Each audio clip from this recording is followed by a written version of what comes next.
Serial Kitab Tauhid bagian 49. Kisah para pencuri berita di langit. Al-Imam Al-Bukhari meriwayatkan dalam sahihnya dari sahabat yang mulia Abu Hurairah radhiyallahu ta'ala anhu bahwasanya Nabi sallallahu alaihi wasallam pernah mengabarkan, manakala Allah Subhanahu wa ta'ala menetapkan suatu perkara di langit, para malaikat menundukkan sayap-sayap mereka penuh ketundukan dan rasa takut di hadapan Allah Subhanahu wa ta'ala, karena mereka mendengarkan firman Allah yang maha agung lagi maha sempurna. Firman Allah Subhanahu wa ta'ala tersebut bagi para malaikat terdengar seperti suara rantai di atas batu yang halus.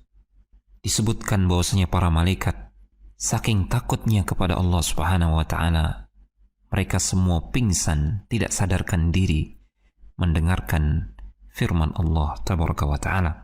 Dan manakala rasa takut itu dihilangkan dari hati-hati mereka, mereka terbangun dari ketidaksadaran mereka. Lantas para malaikat bertanya satu sama lain kepada malaikat yang derajatnya lebih tinggi dari mereka, apakah yang telah difirmankan oleh Rabb kalian? Pertanyaan itu kemudian dijawab oleh malaikat yang terdekat, yaitu Jibril alaihi salam. Allah Subhanahu wa ta'ala telah berfirman atau telah menetapkan perkara yang hak, dan dialah al-haq yang maha tinggi dan maha besar. Perbincangan para malaikat tersebut didengarkan oleh para pencuri berita dari kalangan syaitan.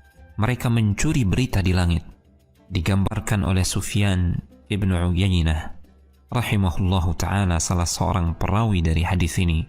Para syaitan yang mencuri berita di langit tersebut saling sokong satu sama lain. Syaitan yang satu berada di atas pundak syaitan yang lain, demikian seterusnya sampai mereka berada di langit dan mencuri berita dari langit. Ketika syaitan berhasil mencuri berita dari langit, maka dia menyampaikan kepada syaitan yang berada di bawahnya, demikian seterusnya sampai syaitan tersebut menyampaikan kepada para dukun dan tukang sihir. Terkadang syaitan-syaitan tersebut terkena oleh lemparan meteor sebelum mereka berhasil menyampaikan berita yang mereka curi. Terkadang mereka berhasil, namun ketika mereka menyampaikan kabar dari langit tersebut, mereka tambahkan 100 kebohongan bersamanya. Lantas para tukang sihir dan dukun membuat ramalan-ramalan berdasarkan informasi yang mereka dapatkan dari teman mereka, para syaitan yang telah mencuri berita di langit. Kemudian dikatakan, bukankah para dukun dan tukang sihir itu pernah mengatakan kepada kita, pada hari ini akan terjadi ini, pada hari itu akan terjadi itu. Dan memang benar terjadi. Namun, satu kebenaran tersebut dibungkus dengan ratusan kebohongan. Satu kebenaran terkait kejadian masa depan yang mereka curi dari berita di langit. Beberapa pelajaran berharga yang bisa dipetik dari kisah ini. Pertama, dalam kisah ini terdapat bantahan terhadap orang-orang musyrikin yang menyembah para malaikat, para nabi dan orang-orang saleh. Karena para malaikat, demikian juga para nabi dan orang-orang saleh, mereka semua adalah makhluk Allah Subhanahu wa ta'ala.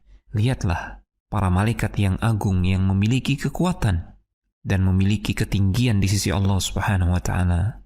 Mereka semua pingsan manakala mendengarkan firman Allah Subhanahu wa ta'ala.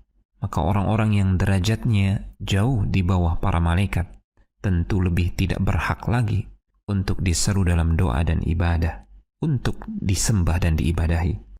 Kedua, di sini terdapat dalil bahwasanya hanya Allah semata yang berhak untuk diagungkan dan diibadahi. Begitu agungnya Allah Subhanahu wa ta'ala, sampai-sampai para malaikat yang agung dan kuat tidak sanggup bertahan manakala mendengarkan keagungan perintah Allah Subhanahu wa ta'ala. Mereka semua pingsan karena takutnya kepada Allah Subhanahu wa ta'ala. Maka zat yang memiliki keagungan yang sempurna, dialah satu-satunya zat yang berhak untuk diibadahi. Ketiga, Dalam kisah ini terdapat penegasan bahwasanya Allah Subhanahu wa taala memiliki sifat maha tinggi. Allah Subhanahu wa taala berada di atas langit, di atas segenap makhluknya. Dia tidak bersatu dengan makhluknya, dan tidak ada satupun makhluk yang menyamai ketinggian Allah Subhanahu wa taala, apalagi lebih tinggi daripada Allah Subhanahu wa taala. Keempat, dalam kisah ini terdapat dalil tentang batilnya amalan para tukang sihir dan dukun. Sekalipun mereka benar, kebenaran yang ada pada mereka dibungkus dengan ratusan kebohongan untuk menyesatkan manusia.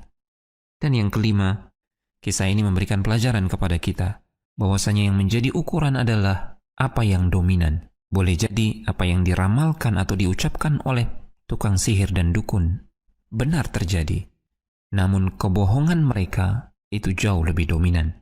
Sehingga jika ada satu ramalan mereka yang benar terjadi, itu sama sekali tidak menunjukkan kebenaran tukang sihir dan dukun tersebut.